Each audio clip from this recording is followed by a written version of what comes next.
And so if somebody's listening and they're like, okay, cool, you made millions. How did you go to zero? So what was happening? How were you making money and how were you taking it to zero? Were you just making wild bets or what happened? Yeah, yeah. What were your like hits? I imagine you've had like three hits.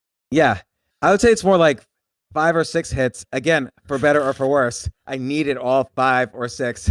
But the first one, again, I was working at HBO and I made their website.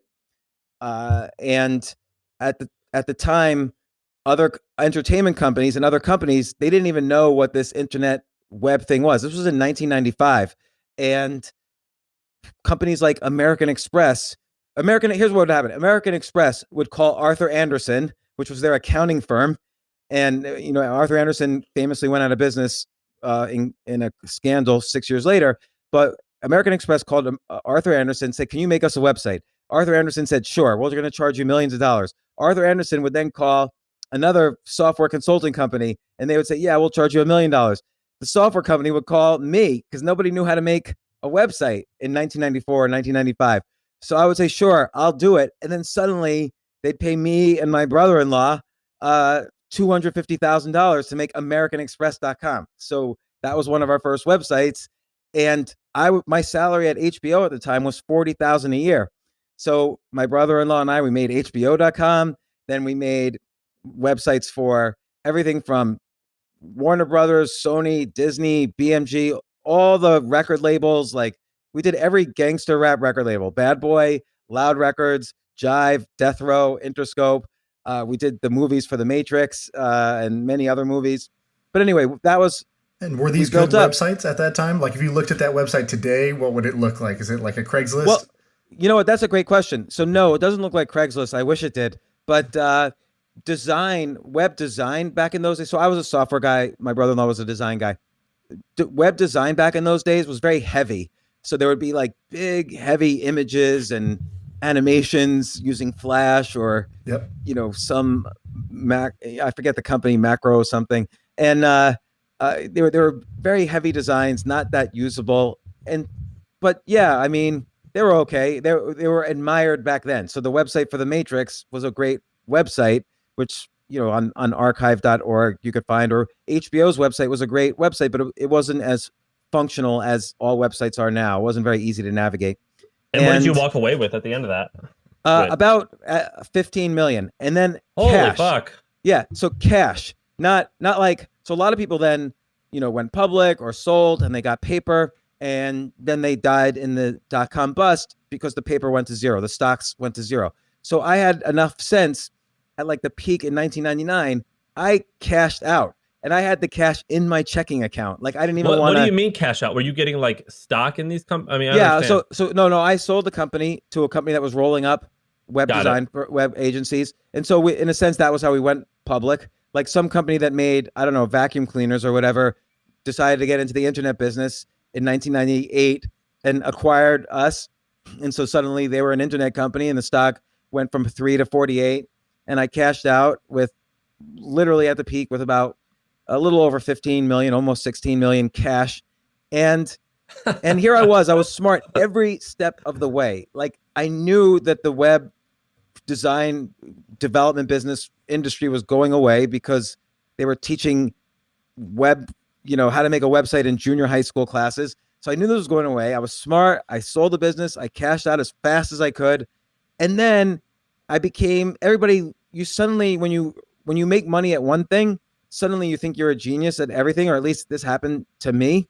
And everybody would come to me and say, hey, what should we invest in? Or, this internet thing, you have like curly hair and glasses. You must know how this internet stuff. You look like a technology guy. What should we invest in? So I started thinking, oh, I must be really smart at this. And literally I poured all this cash back into, internet investments after I had cashed out of the internet, and it really went. And then I bought like a huge apartment in New York City, and the one thing I was doing that everybody thought I lost all my money on, but it wasn't. I was gambling every single day. Like I was playing poker for 365 straight days. I played poker at least 8 to 10 hours a day. I was going to ask you if you're a degenerate gambler because you kind of have that I mean, you sound like it before you even told me you were a gambler. But that's just it. Poker was the one thing I probably should have stuck with. Like, I was doing well at poker, and it was right before the poker boom took off when I decided, you know what? I'm just going to focus on starting new companies and internet investing. And I stopped playing poker like in, right at the end of 1999. I started a venture capital firm, and I just started investing money. And was your firm all your money? So your firm, no, okay. we raised $200 million. Like, holy fuck. That was the other thing too. I didn't have any experience doing any of this stuff. I didn't know anything. I'm trying to remember all investors. CS First Boston, Deutsche Bank, like all these major banks gave us money, and then another company, InvestCorp, which is a major private equity firm, gave us $100 million, and then I started investing my own personal money side by side with the fund and in other investments, and I started buying stocks all the way down. So how long until it went to zero? From 15 to zero, how long was that? I was losing about $1 million a week in the summer of 2000, and I just didn't know what I was doing. And it wasn't even that I didn't know how to invest. I didn't know there's so many other skills to investing than knowing what companies are good and what companies are bad. Like, I didn't understand risk. I didn't understand money management. I didn't understand, I really didn't understand anything then about investing. Like, I was an idiot. And I went to zero by right around mid 2001. I was desperately putting up my apartment for sale because maybe I would have some money left. I stopped paying my mortgage and maybe I would have some money left after putting this apartment up for sale. I lived 3 blocks from a little building called the World Trade Center. And we were getting an offer on September 11th. And of course, many worse things happened that day than me not getting an offer for my house. But 9/11 happened and we couldn't sell then because we were part of the crime scene. And, I went totally home? broke. Were you home in that house? I was at the World Trade Center. So, oh my God. Which I don't really talk about because A, it sounds unbelievable, but B, it also, many worse things happened to many more people than me that day, obviously. But my business partner and I, there was a Dean and DeLuca on the first floor of the World Trade Center. We ate breakfast there every day, and then we would day trade the markets. And at that point, I was starting to come back a little bit from day trading, and I had written some software and so on. And then we're walking to my home where I had my office, and my partner turns to me and says, "Is the president coming into town today?" Because I look up and there's this plane that's just like right overhead, and then boom, we watched it go right into physically we watched it, not on TV, but like physically we saw it go right into the building, and everybody on the street instinctively ducked, and your brain does weird things. So I started thinking to myself, like my business partner's name's Dan. He said, we're being attacked. And I'm like, no, that was just an accident. Like, and no one's, it's too early. No one's in the building. Like, my brain was telling me this, even though it was 8:45 a.m.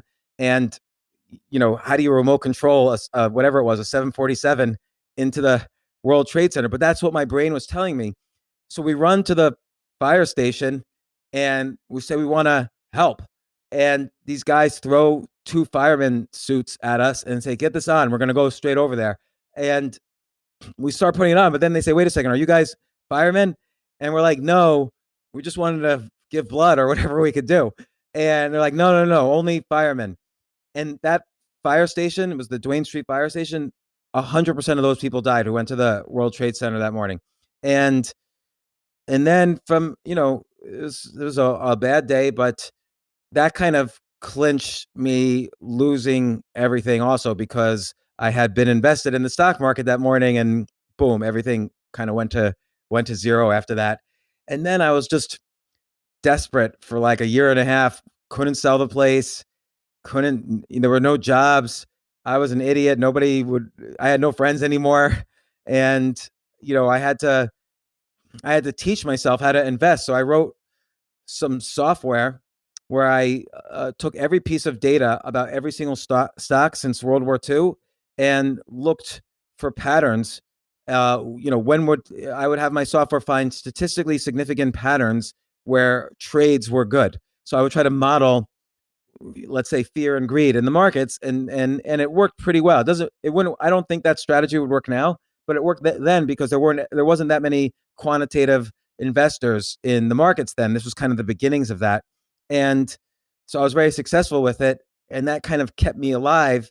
And that's how bit by bit, I started learning about investing. This gave me time to actually learn the skill and talk to people who were experts and professionals and really learn. Then I started writing about investing, and I started going on CNBC, and I started a hedge fund, and I wrote my first book about investing. And so gradually I built these two careers, one in the hedge fund business and the other in writing about investing and going on CNBC.